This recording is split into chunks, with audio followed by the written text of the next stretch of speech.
13. 여법수집은 법답게 받아지님. 그렇다. 수보리여, 이 법문은 지혜의 완성이라 이름 짓는다. 그러나 지혜의 완성은 지혜의 완성이 아니라고 열애가 설하기 때문에 지혜의 완성이라고 말하는 것이다. 어떤 마을에 한 처녀가 있었는데 처녀의 아버지가 빚을 많이 져서 관가에 갇히게 되었습니다. 처녀가 사채업자를 찾아가 사정을 하자 사채업자는 다음과 같은 조건을 내세웠습니다. 바닥에 깔린 자갈 중에서 흰 돌과 검은 돌을 양쪽 주머니에 하나씩 넣을 테니 만일 흰 돌을 꺼내면 아버지를 풀어줄 것이고 검정 돌을 꺼내면 처녀는 평생 자신의 하녀가 될 것을 요구했습니다. 그런데 처녀가 언뜻 보니까 사채업자는 검정 돌을 양쪽 주머니에 넣는 것이었습니다. 그 순간 처녀는 기지를 발휘하여 주머니에서 돌을 꺼내면서 넘어지는 척하며 꺼낸 돌을 바닥에 떨어뜨렸습니다. 바닥에는 흰 돌과 검은 돌이 잔뜩 깔려 있어 떨어뜨린 것을 분간할 수가 없으므로 처녀가 말하길 떨어뜨려서 정말 죄송합니다. 선생님 주머니에 돌을 보여주시면 제가 꺼낸 돌을 알 수 있지 않을까요? 지혜란 지식과는 달리 집착이 없는 마음에서 나타나며 욕망을 다스리는 힘을 일컫는 의미이기도 합니다. 그러기 위해서는 나를 읽을 줄 알아야 합니다. 그럼으로써 상대도 읽을 수 있고 세상도 읽을 수 있는 힘이 생겨나게 됩니다. 나를 읽는 사람은 욕망이 문제가 되고 있음을 발견합니다. 원하는 바를 이루지 못하면 분노도 나타나고 원망도 생겨나기 때문입니다. 욕망이 일어나는 경로는 지각, 감각, 접촉, 욕망의 과정을 거치면서 나타납니다. 즉 보고 느끼고 접촉하면서 일어나므로 마음을 다스리는 것은 이미 생겨난 마음과 투쟁할 것이 아니라 최초의 근원진 눈과 귀의 고삐를 쥐고 안 보고 안 듣는 것이 최선입니다. 우리는 욕망에서 벗어나고자 합니다. 그러나 주의 깊게 살피면 벗어나고자 하는 것은 욕망이 아니라 욕망이 지나간 후에 몰려드는 좌절과 허탈감, 다시 또 욕망을 찾아 나서는 끝없는 방황, 더 강도 높은 만족과 쾌감을 요구하는 우리들의 감각, 그러한 것을 충족시키지 못했을 경우에 일어나는 불안감, 이러한 순환 과정을 알면서도 벗어나지 못한다는 우유부단함과 결단 없음 등에서 벗어나려는 것입니다. 왜냐하면 욕망이 우리에게 고통 없는 기쁨, 끝없는 쾌락만을 주고 좌절과 폐해를 가져오지 않는다면 욕망을 거부할 사람은 없을 것이기 때문입니다. 분명히 욕망은 인간에게 있어 꿈과 희망을 부여하고 삶의 의미를 생생하게 느끼게 해주는 커다란 선물입니다. 그러나 문제가 되는 것은 한번 욕망에 불이 붙으면 밑 빠진 독에 물을 채우려는 것처럼 쉽게 꺼지지 않고 끝없이 타오르기 때문입니다. 이와 같은 욕망이 비롯되는 곳은 눈에서 시작됩니다. 눈을 통해 바깥 대상을 보게 되면 자신이 설정한 이미지와 비교하면서 취사 선택의 의도를 일으키는 것이 욕망입니다. 그렇기에 본다는 것은 우리에게 많은 갈등과 혼란이 시작되는 최초의 근원지인 셈입니다. 안 보는 것이 최선이라지만 보는 방법이 잘못되어 욕망으로 인해 고통받는다면 역으로 제대로 볼 줄 안다면 지금까지 우리가 겪는 갈등과 혼란을 해소시킬 수 있다는 얘기도 됩니다. 그것은 카메라가 사진을 찍듯이 대상을 찍어내는 것입니다. 카메라 렌즈는 대상을 필름에 맺힐 수 있도록 불러들이는 역할을 할 뿐입니다. 마찬가지로 눈이 대상을 보는 것이 아니라 내면의 스크린에 영상이 맺힐 수 있도록 대상을 끌어들이는 역할을 하도록 해야 합니다. 그처럼 보는 방법을 숙달시킨다면 지금 이 순간을 벗어나지 않게 됩니다. 지금 보여지는 것이고 지금 스크린에 영상이 맺히는 것이기 때문입니다. 거기에는 마음이 들어서서 과거를 끌어들일 수 있는 여지가 없게 됩니다. 이와 같이 눈의 역할이란 내면 스크린으로 대상을 당겨오도록 사진 찍듯이 대상을 보는 것이 있는 그대로 보는 것입니다. 있는 그대로 보기 때문에 과거를 끌어오지 못하고 지금 이 순간에 초점이 맞추어진 것이며 보고 들음에 알미 없이 보고 듣는 것입니다. 이것이 지혜의 시작이며 슬기로움의 문을 활짝 여는 것입니다. 15장에서 붓다가 밝히신 바와 같이 금강경은 가장 뛰어난 길로 향하는 사람들을 이끌기 위해 설해진 경전이므로 우리가 다른 길로 빠지지 않도록 짚고 있습니다. 설령 보는 방식에 초점을 달리해서 욕망으로부터 자유로운 지혜를 얻거나 혹은 금강경을 지혜의 완성이라고 이름 붙인다 해도 지혜가 완성되는 것이라고 생각해서는 안 된다는 것입니다. 왜냐하면 완성되는 지혜는 지혜가 아닌 까닭입니다. 어리석음을 버리고 지혜를 완성시키려 하거나 중생을 벗어나 부처를 성취하려는 것은 모두가 하고자 하는 뜻을 지녔기에 마음의 측면에서만 움직이는 것입니다. 그렇기에 본래 어리석음도 없고 지혜도 없으며 미혹됨이 없기에 깨달음도 없는 충만한 성품을 잃어버린 마음은 곧 욕망이기 때문입니다. 쥐가 갉아먹은 옷. 어느 날 미신을 숭배하는 바라문이 쥐가 옷들을 갉아먹은 것을 보자 재앙을 불러오는 재수 없는 옷이라고 생각하여 아들을 시켜 멀리 내다버리게 하였다. 마침 아들이 옷을 버리는 광경을 보고는 버린 옷을 집어들고 나는 중림정사로 돌아왔다.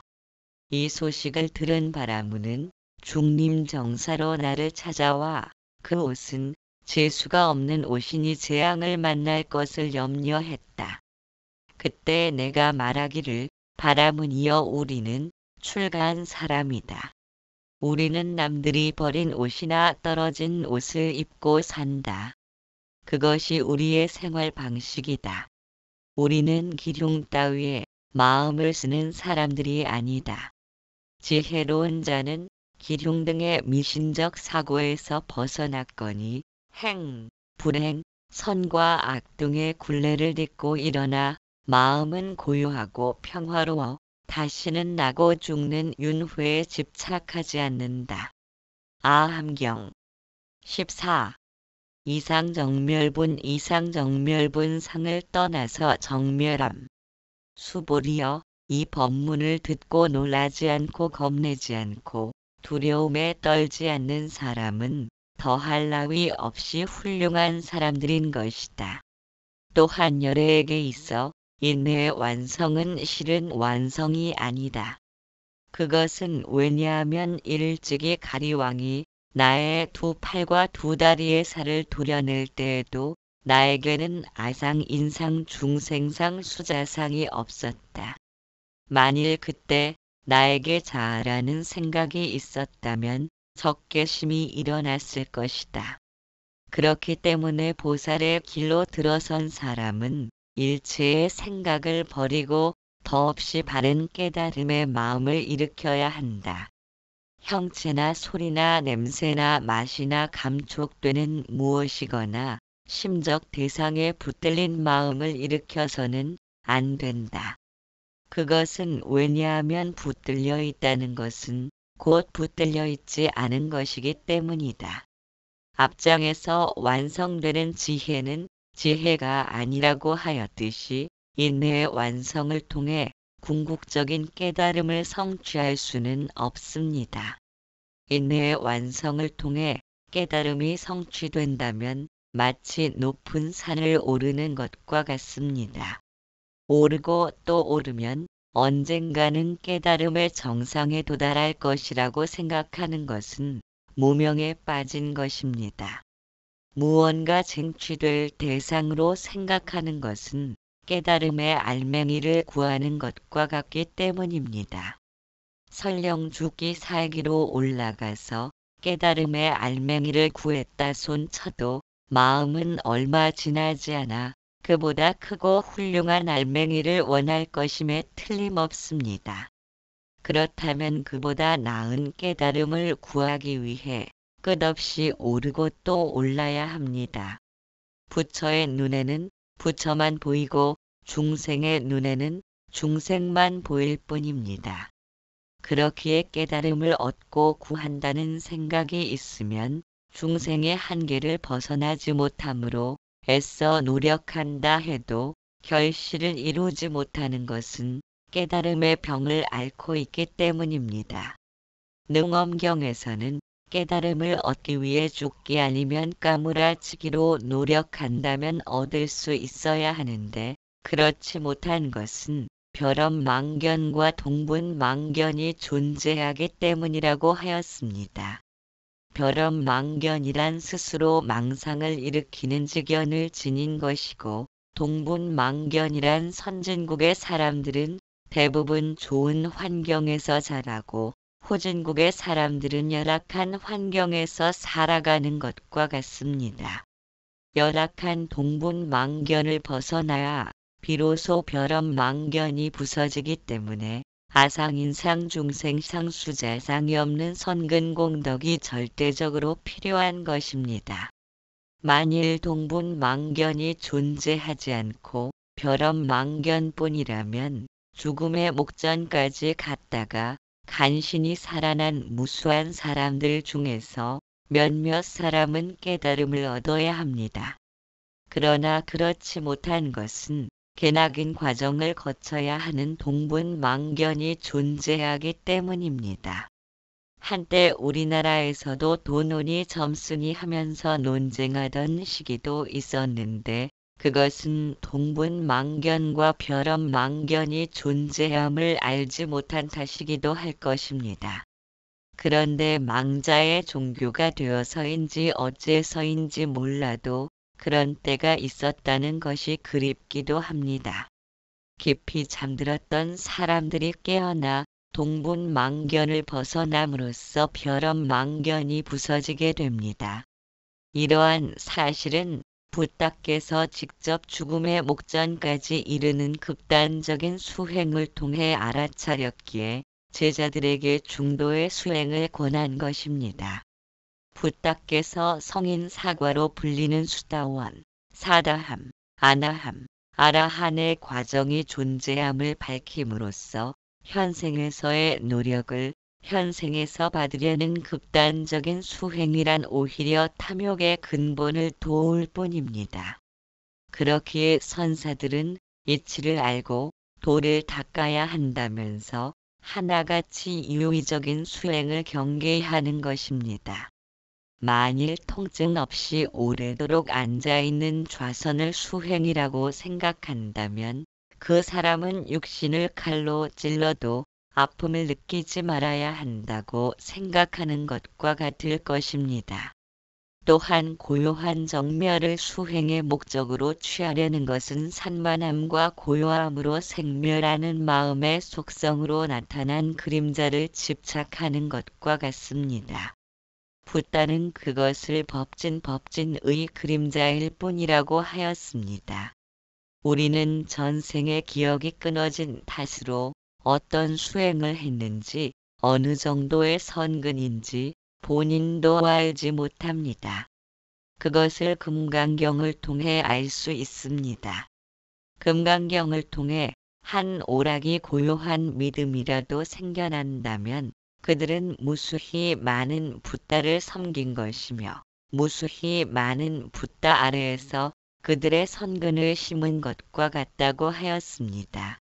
또한 금강경이 도대체 뭔 말인지 알아들을 수도 없고 있음과 없음을 동시에 말하기도 하고 심지어 이 법문을 듣고 두려워하거나 놀래지도 말아야 한다면서 겁을 주고 있더라도 우리를 깊은 잠에서 깨우고 있음을 알아야 합니다. 아상인상 중생상 수자상이 없는 선근이 무르익었다면 몰록 한순간에 벼렴망견이 깨져나가거나 그렇지 못하면 바로 다음 생에서 소행의 결실이 이루어진다는 것입니다. 이처럼 우리는 금강경을 통해 본인의 선근이 어느 정도인지를 알아차릴 수 있으며 선근을 키워나가는 것입니다. 붓다께서 전생의 수행자 시절에 가리왕에게 신체를 낱낱이 베면서도 참을 수 있었던 것은 인내를 극기함으로써 이루어진 것이 아니라 적개심을 일으킬 자가 없었기 때문이라고 하였습니다. 붓다께서 수행자로서 그와 같은 인고의 세월을 겪으면서도 깨달음이 성취되지 않았던 것은 적개심을 일으킬 아상인상 중생상 수자상이 본래 없음을 깨친 그것은 바로 다음 생에서의 결실로 이어지기 때문일 것입니다. 제자들에게 전생의 이야기를 금지시켰던 붓다께서 전생담을 등장시킨 것은 어쩌면 금강경은 붓다께서 겪었던 인고의 세월만큼이나 강력하게 우리들의 아상인상 중생상 수자상을 낱낱이 베어내기 위함인지도 모릅니다. 자아가 없다는 것은 마음의 흔적이 남지 않는 아상인상 중생상 수자상이 없다는 것입니다. 그것은 우리가 살고 있는 현생이란 과거의 마음 쓴 모습들이 눈앞에 펼쳐지고 있을 뿐이라는 사실을 이해함으로써 가능할 것입니다. 그것은 마치 현생이라는 강물에서 과거 업에 의한 달그림자가 나타난 것과 같습니다. 강물의 달그림자는 실체가 아니므로 생겨도 생긴 바가 없이 존재하므로 무생법인이라고 합니다. 즉 생긴 바가 없이 법의 도장이 찍혔다는 의미입니다. 우리는 그와 같은 무생법인의 현생을 살고 있습니다. 있는 것도 아니고 없는 것도 아닌 무생법인은 마치 눈을 누르고 달을 보면 곁에 달이 생겨난 것과 같습니다. 그처럼 생겨난 곁에 달에 대하여 지혜 있는 사람이라면 있다거나 혹은 없다거나를 논하지 않을 것입니다. 그것은 있는 것도 아니고 없는 것도 아닙니다. 꿈도 마찬가지입니다. 분명히 있는 것 같아도 깨고 나면 실체가 없음으로 있음도 아니고 없음도 아닙니다. 우리는 해결해야 할 일들이 산처럼 쌓여 있으며 이루고 싶은 여러 가지의 것들에 의해 마음이 붙들렸다고 생각하고 있지만 사실은 마음을 붙들어 맬 수 있는 것은 어디에도 없습니다. 경전에서 이르길 보살의 길로 들어선 사람들은 일체의 생각을 버리고 더없이 바른 깨달음의 마음을 일으켜야 한다고 하지만 그것은 마음의 측면이며 성품의 측면으로는 붙들려 있다는 것은 곧 붙들려 있지 않은 것임을 알아야 한다는 것입니다. 온 세상과 모든 존재의 본질이 있음도 아니고 없음도 아닌 무생법인으로 이루어졌다는 것은 열애장 사상에 기반하고 있는 것입니다. 불교가 다른 종교에는 없는 특이한 점이 있다면 반야부의 경전이 존재한다는 것입니다. 반야부를 펼치면 능엄경이고 오물이면 금강경이며 압축하면 반야심경입니다.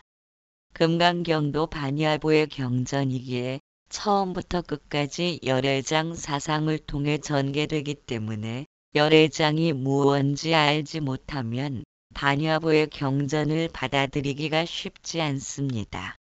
열애장이란 세상의 모든 삼라만상과 생명체를 구성하는 요소는 지수, 화풍공, 견식의 7가지로 구분할 수 있습니다.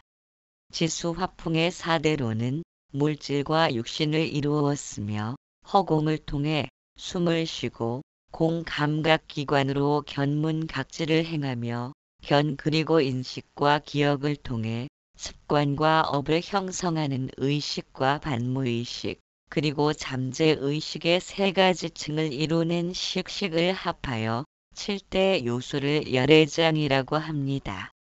만일 열애장이 실제하는 바가 있다면 세상의 삼라만상도 실제한다고 말할 수 있지만 온 세상을 이루는 7대 요소의 어느 것 하나도 실제하는 바가 없음을 능엄경에서 세세하게 밝히고 있습니다. 실제하는 바가 있다는 것은 여기에는 없지만 저기에는 분명하게 있다는 것입니다. 만일 실제하는 바가 있다면 그것은 끝끝내 부서지지 않을 것이니 그것으로 세상이 건립되었다고 할 수 있습니다.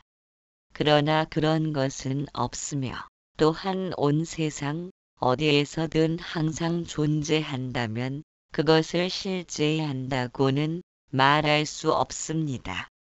실제와 실제 아님으로 나눌 수 없기 때문입니다. 우리 역시도 열애장으로 모습을 드러냈기에 허공을 숨 쉬지 못하면 잠시도 살 수 없는 것입니다. 그렇기에 허공과 별개의 존재라고는 말할 수 없습니다.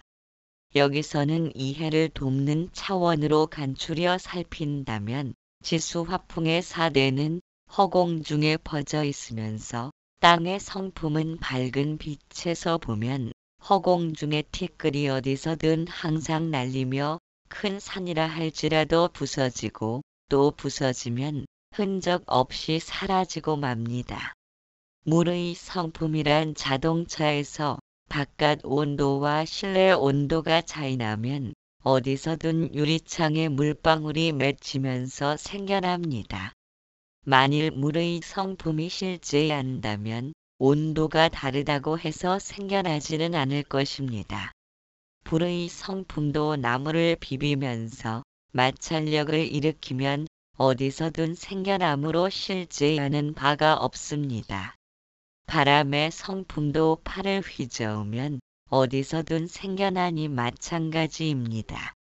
허공도 역시 땅을 파면 판 만큼의 허공이 생겨나니 실제하는 바가 있다고 할 수 없습니다. 견문각지에 보고 듣고 맛보고 아는 등의 견하는 성품을 지녔으면 유정물이라고 하고 없으면 무정물이라 합니다. 견의 성품을 받아들인 유정물의 생명체라면 견의 성품이 여기에는 있고 저기에는 없는 것이 아닙니다. 항상 끊어짐 없이 견의 성품을 내뿜고 있기 때문입니다. 그렇게 눈을 감아도 눈꺼풀을 바라보고 있으며 소리가 없는 침묵도 듣고 있으며 다여하는 촉감도 느끼지만 다임이 없는 촉감까지도 알아차리는 것입니다. 마지막으로 식의 성품이란 견문각지의 성품을 통해 받아들인 정보는 어디로 사라지는 것이 아니라 의식의 저장 창고인 식운으로 훈습되면서 쌓여지는 것입니다. 그래서 견하는 성품과 동시에 존재하므로 식의 성품도 역시 끊어짐 없이 존재합니다. 오래전에 본 영화라서 까마득히 잊어버린 듯해도 다시 보면 알 수 있듯이 보고 듣는 모든 것들은 어디론가 사라지는 것이 아니라 우리의 잠재의식으로 차곡차곡 저장되는 것입니다. 이와 같이 견과 식은 함께 작용하면서 끊어짐 없이 존재하고 있습니다. 끊어짐이 없다는 것은 그 어떤 것도 중간을 비집고 들어갈 틈이 없기 때문에 생멸 변화를 일으키지 않는 것입니다. 그렇기에 늘 변함없으므로 실제하는 바가 없으면서도 항상 한결같이 늘 그대로 존재하는 열애장이라고 하는 것입니다.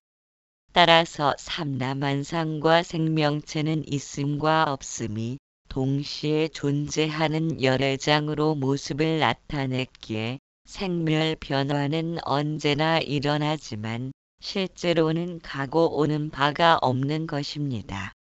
열애장이란 간단하게 말하면 지구란 별도 먼지처럼 생겨났다 사라지는 티끌에 불과하다는 것입니다. 언어를 통해 이와 같은 실상을 알아차린다면 성품의 측면에서는 있음과 없음이 동시에 존재한다는 사실에 눈뜨게 됩니다. 마음은 성품과 존재하는 차원이 다르기 때문입니다. 벽을 쌓고 지붕을 올려 집을 만드는 것은 공간을 사용하기 위해서입니다. 그러나 벽과 지붕이 공간을 만든 것은 아닙니다. 언어란 벽과 지붕의 차원이므로 비록 언어를 통해 성품의 측면을 이해했다고 해도 언어를 붙들고 성품을 헤아리고자 한다면 벽과 지붕을 뒤져 공간을 찾는 것과 같습니다. 공간은 벽과 지붕이 있든 없든 존재합니다. 이와 같은 이치를 알지 못하고 세상을 바라보기 때문에 세상을 5가지의 더러움으로 물든 오타각세라고도 합니다. 즉 물질, 감각기관, 번뇌, 망상, 업력, 수명이며 물질과 감각이 접촉하면서 번뇌를 일으키고 업력으로 인해 하고자 하는 뜻이 어그러지며 수명의 한계가 있기 때문에 근심 걱정에 물든 것입니다. 금강경에서 있음과 없음을 동시에 말하는 것은 언어의 한계를 넘어서기 위한 것입니다. 우리가 언어를 통한 변계 소집성으로 인하여 벽과 지붕에만 매달리기 때문에 이해하기 어렵게 느껴지기도 합니다. 열심히 경전을 공부하면서 신심을 일으키는 우리들에게 금강경은 가장 아픈 곳을 찌르고 있습니다. 그망치 우리는 열애장을 등지고 언어에 중독된 아상의 삶을 살았다는 의미도 됩니다. 언어로는 있음과 없음이 동시에 존재하는 것을 받아들이지 못합니다. 있음과 없음이 동시에 존재한다는 것은 있음도 없고 없음도 없다는 것이며 또한 있음도 있고 없음도 있다는 것입니다. 이러한 논리는 있으면 없는 것이 아니어야 하고 없으면 있는 것이 아니어야 하는 언어의 체계로는 성립되지 못합니다. 언어의 체계가 곧 우리의 마음입니다. 마치 토끼의 뿔이나 거북의 털과 같이 말은 할 수 있지만 그런 것은 없습니다. 그렇기에 언설이란 아르마리로만 작용하므로 오히려 장애를 일으키게 됩니다. 그렇기에 금강경에서 이르길 고도의 길로 향하는 사람은 일체의 생각을 버리고 바른 깨달음의 마음을 일으켜야 한다는 것은 언어에 붙들림이 없어야 한다는 것입니다. 마음에는 마음과 성품의 측면이 있듯이 우리들 내면에는 유추와 직관의 단계가 있습니다.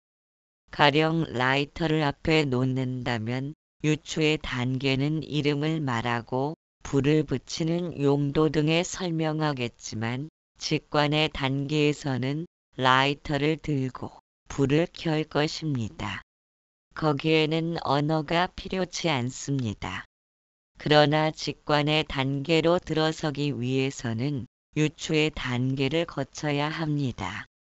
그렇다고 해서 언어가 들어찬 유추의 단계에만 머물게 되면 직관을 통한 성품의 단계로는 들어서지 못합니다. 유추란 직관을 향해 가는 다리를 건너가는 것입니다. 우리는 무엇이든지 언어로 해석하고 언어로 받아들이려는 습성에 길들여져 있습니다. 그러므로 언어에 중독된 상태가 궁극적인 완성의 길로 향함에 있어서 가장 큰 장애를 일으키는 것입니다. 고요한 명상에 들고 싶어도 언어가 내면을 흘러다니면 계속해서 다른 기억들을 끄집어 오기 때문에 마음이 산만한 것입니다. 그렇게 있는 그대로를 보고 듣지 못하므로 명상이란 언어가 내면에 나타날 때마다 내려놓는 것이며 언어가 비워진 내면이 바른 깨달음의 길이기도 합니다.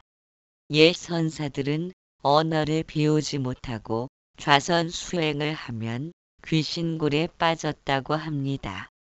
고통을 완전히 벗어난 완성의 길에는 언어에 매달리지 않고 언어가 향하는 낙처를 보아야 합니다. 그러나 언어란 달을 가리키는 손가락에 지나지 않음도 알아야 합니다. 달이 손가락은 아니며 손가락에 붙들리면 달은 보지 못합니다. 우리는 언어에 매달리지 않고 언어가 향하는 낙처를 보아야 합니다.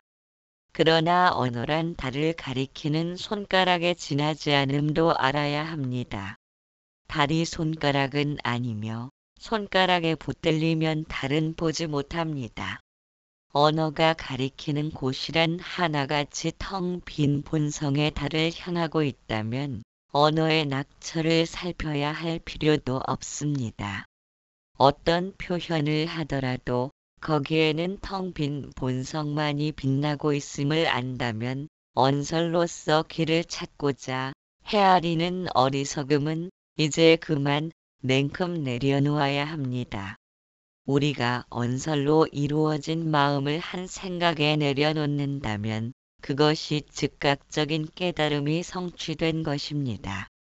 그러나 오랜 세월 동안 마음에 의해 훈습된 탓으로 내려놓는 방법을 찾고자 하고 그것에 대하여 자꾸 토를 달면서 빠져나가려 합니다.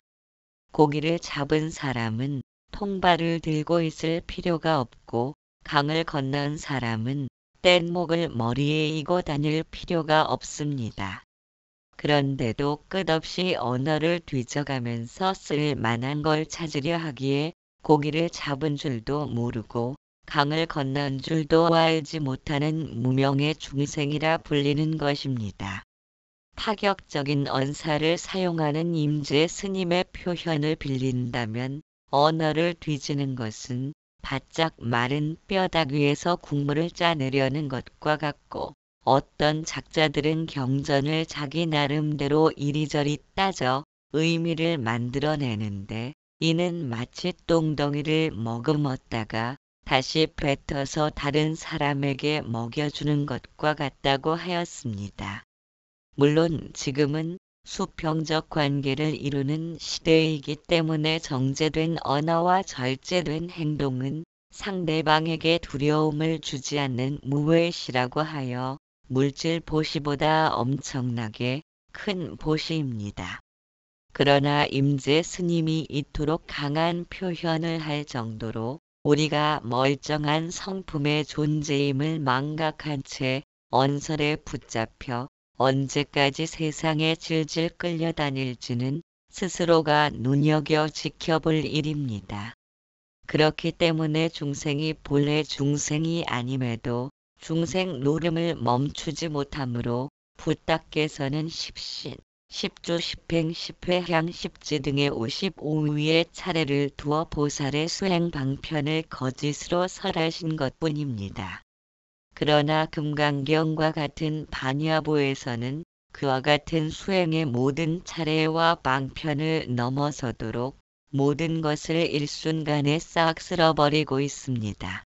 우리가 세상과 육신을 실제한다고 믿기 때문에 욕망과 분노의 삶을 살면서 고통을 받습니다. 그러나 실제로는 성품의 달에서 달빛처럼 빛나는 열애장뿐이며 생사가 일어나는 것은 과거 업에 의한 인과의 꿈을 꾸는 것과 같습니다. 그러나 세상이 비록 독립적인 개체라 할 것이 없는 인연소생법으로 모습을 보였다 하더라도 우리는 후대의 사람들을 위해서 본인에게 맡겨진 책임과 의무를 성실히 이행해야 합니다. 후대의 사람들이란 곧 또 다른 나이기도 한 때문입니다. 그런 까닭에 붙다는 보살의 길로 들어선 사람은 두 가지에 힘써야 한다고 말씀하였습니다. 첫째는 집착 없는 마음을 성취하는 것이고, 둘째는 후대의 사람들을 자비로서 돌봐야 한다는 것입니다. 세장 대승정종분에서 말씀한 바와 같이 존재하는 이 모든 중생을 나는 열반의 세계로 인도해야 한다. 그러나 무수한 중생을 열반의 세계로 인도했다 하더라도 실은 어느 것 하나 열반으로 인도되지는 않았다. 라고 말씀하였을 것입니다. 강물의 달그림자에 매달려 붙들고 놓지 않으려는 것은 어리석음일 뿐이며 아상인상 중생상수자상을 지닌 것입니다. 사소한 일 하나라도 부처의 행해짐이 아닌 바가 없다면 욕망과 분노란 어리석음일 뿐입니다. 그렇기에 우리는 사소한 마음먹기라도 부처의 행해짐을 일으키므로 주의를 기울여야 하는 것입니다. 이러한 사실을 알아차리도록 하기 위해서 길 없는 궁극의 깨달음의 길로 들어서도록 하기 위해서 금강경은 설해지는 것입니다. 보살의 길로 들어선 사람은 아상인상 중생상수자상을 일으키는 일체의 생각을 버리고 더없이 바른 깨달음의 마음을 일으켜야 하는 것입니다. 형체나 소리나 냄새나 맛이나 감촉되는 무엇이거나 심적 대상에 붙들린 마음을 일으켜서는 안 되는 것입니다. 이 세상에 어느 것도 나 자신만큼 소중한 것은 없을 것입니다. 그러나 그처럼 소중한 나를 소중하다고 여기는 그 생각만큼은 강물의 달그림자를 붙잡으려는 것과 같은 어리석음일 뿐이며 그것이 아상인상 중생상수자상을 지닌 것입니다. 그런데도 그것을 알지 못하기에 참으로 소중한 내가 고통의 늪에서 벗어날 기약 없이 고통을 받는 것입니다. 스스로가 남쪽을 북쪽으로 알고 가는 착각에 고집스럽게 빠졌다면 그것을 해결할 수 있는 사람은 오직 본인뿐입니다. 반쪽. 아주 먼 옛날 신들은 자신의 권위에 도전하는 인간을 둘로 나누었다. 그 후로 인간들은 잃어버린 반쪽을 찾아 헤매었고 채울 수 없는 허전함에 몸져눕기 시작했다. 외롭다는 느낌 하나를 벗어던지기 위해 필요 이상으로 삶은 낭비되었으며 높은 울타리를 쌓아 올렸다. 갈증은 불부터 타오르고 인정받기를 희망하는 강박관념은 인간을 더욱 곤혹스럽게 만들었다. 뭔가 잃어버린 허전함에 매달려 상처받기 쉬운 나약함은 스스로를 반쪽으로 만들어간다. 15.